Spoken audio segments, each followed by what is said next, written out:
2020 ലോകകപ്പിനായി team പ്രഖ്യാപിക്കുമ്പോൾ എല്ലാവരും ഉറ്റുനോക്കിയത് ഒന്ന് മാത്രമായിരുന്നു. നിർണായകമായ ഓപ്പണിംഗ് പൊസിഷനിൽ അഭിഷേക് ശർമ്മക്കൊപ്പം ആരിറങ്ങും. ശുഭ്മാൻ ഗില്ലിനെ ഇനിയും ടീമിൽ നിലനിർത്തുമോ എന്ന കൗതുകം മാത്രമായിരുന്നു ബാക്കി. പക്ഷേ ഗില്ലിനെ വെച്ച് മാസങ്ങളായി തുടരുന്ന പരീക്ഷണത്തിൽ നിന്നും സൂപ്പർ സ്റ്റാർ ആക്കാനുള്ള തീരുമാനത്തിൽ നിന്നും ഒടുവിൽ BCCIക്ക് തന്നെ U-turn അടിക്കേണ്ടി വന്നിരിക്കുന്നു. ഗില്ലിനെ പുറത്തിരുത്തിയതോടെ സഞ്ജു സാംസൺ ഓപ്പണറായി തന്നെ ടീമിലുണ്ടാകുമെന്ന് ഉറപ്പ്. ബാക്കപ്പ് വിക്കറ്റ് കീപ്പറായി ഇഷാൻ കിഷനും ടീമിൽ. സഞ്ജു അല്ലെങ്കിൽ ഇഷാൻ എന്നിവരിൽ ഒരാൾക്ക് സ്പോട്ട് ഉറപ്പിക്കാനാണ് സാധ്യത. അക്ഷർ പട്ടേലിനാണ് വൈസ് ക്യാപ്റ്റന്റെ ചുമതല. കൂടെ റിങ്കു സിംഗിനെ തിരിച്ചു വിളിച്ചപ്പോൾ ജിതേഷ് ശർമ്മക്ക് പുറത്തേക്ക് പാതയൊരുക്കി. കിട്ടിയ അവസരത്തിൽ സഞ്ജുവും മുസ്താഖ് അലി ട്രോഫിയിൽ ഇഷാൻ കിഷനും മിന്നിത്തിളങ്ങിയതോടെ ജിതേഷിന്റെ അല്പകാലം മാത്രം നീണ്ട ഇന്ത്യൻ ടീം വാസത്തിന് അന്ത്യമായി. അപ്പോൾ ഇനിയുള്ളത് 2020 ലോകകപ്പ് എന്ന ലക്ഷ്യം മാത്രം. ജനുവരി 21 മുതൽ ന്യൂസിലാൻഡിനെതിരെ നടക്കുന്ന പരമ്പര ഈ ടീം ലൈനപ്പിന്റെ ഒരു പരീക്ഷണ വസ്തുവായി മാറും.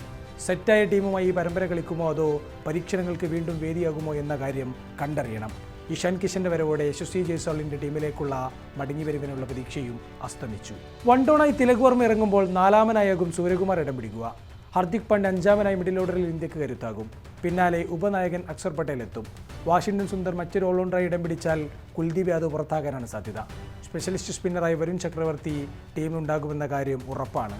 പേസ് ബോളിംഗിന്റെ ദൗത്യം ജസ്പ്രീത് ബുംറയും ഹർഷദീപും ഏറ്റെടുക്കുമ്പോൾ ഹർഷിത് റാണ എത്രത്തോളം ടീമിലുണ്ടാകുമെന്ന് കണ്ടറിയണം.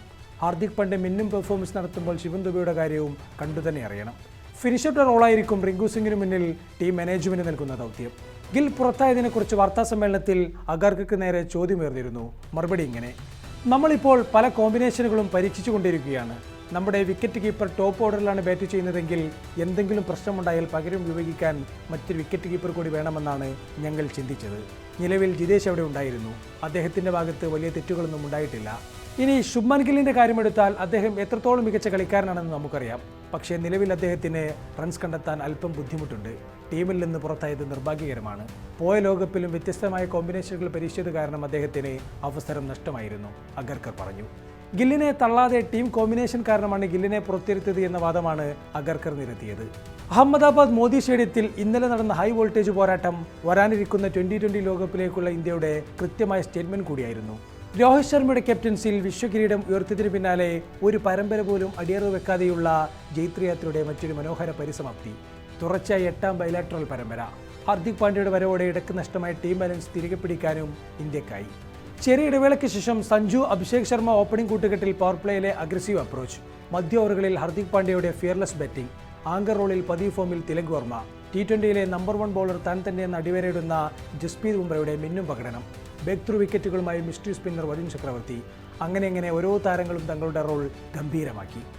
ദക്ഷിണാഫ്രിക്കയ്ക്കെതിരെ അവസാന മത്സരത്തിൽ കണ്ട ടീമിന്റെ തുടർച്ച തന്നെയാണ് ഇന്ത്യ ആഗ്രഹിക്കുന്നത് എന്നാണ് 2020 ലോകകപ്പ് ടീം സെലക്ഷൻ നൽകുന്ന സൂചന. റൺസ് കണ്ടെത്താനാകുന്നില്ലെങ്കിലും സൂര്യകുമാർ യാദവിന്റെ ക്യാപ്റ്റൻസി ചോദ്യം ചെയ്യപ്പെടാനാകാത്ത വിധം കരുത്താർജിക്കുന്നതാണ് റോട്ടീസിനെതിരെയും കണ്ടത്. ലോകകപ്പിന് ശേഷം 85% സൂര്യയുടെ വിജയം. ഇക്കാര്യത്തിൽ രോഹിത് ശർമ്മയെ പോലും മറികടക്കാൻ ഈ 35-കാരനായി.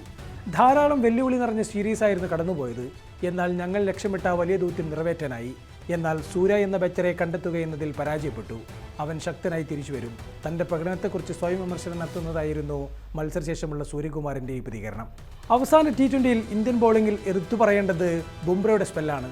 പവർ പ്ലേയിൽ ഒരു ഓവർ മാത്രം ബോൾ എടുത്ത ഇന്ത്യൻ പേസർ മധ്യ ഓവറുകളിൽ അവതരിച്ചതെല്ലാം ക്രൂഷ്യൽ സമയങ്ങളിലാണ്.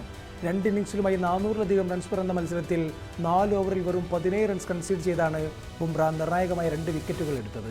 ബുംറയുടെ 4 ഓവർ എങ്ങനെ ഉപയോഗപ്പെടുത്തണമെന്നതിൽ കൃത്യമായ പ്ലാൻ ഉണ്ടായിരുന്നതായി മത്സരശേഷം സൂര്യ വ്യക്തമാക്കുകയും ചെയ്തു. സ്ലോ ബൗൺസറുകളടക്കം വേരിയേഷനുകളുമായി വേറിട്ട രീതിയാണ് താരം ഇന്നലെ അവലംബിച്ചത്. മൊഹാലിൽ 4 ഓവറിൽ 45 റൺസ് കൺസീഡ് ചെയ്ത ബുംറ ധരംശാലയിൽ കളിച്ചിരുന്നില്ല. തുടർന്ന് നെറ്റ്സിൽ സ്ലോ ബോളുകളും യോർക്കറും എറിഞ്ഞ് പരിശ്രമിച്ച താരം അഹമ്മദാബാദിൽ അത് കൃത്യമായി എക്സിക്യൂട്ട് ചെയ്തതാണ് കണ്ടത്. ലോകകപ്പിൽ ബുംറയുടെ 4 ഓവറുകൾ നേരിടുക എതിരാളികൾക്ക് എത്രത്തോളം ദുഷ്കരമാകുമെന്നതിൻ്റെ ഒരു സൂചന കൂടിയായിരുന്നു ഇന്നലെ തെളിഞ്ഞു കണ്ടത്.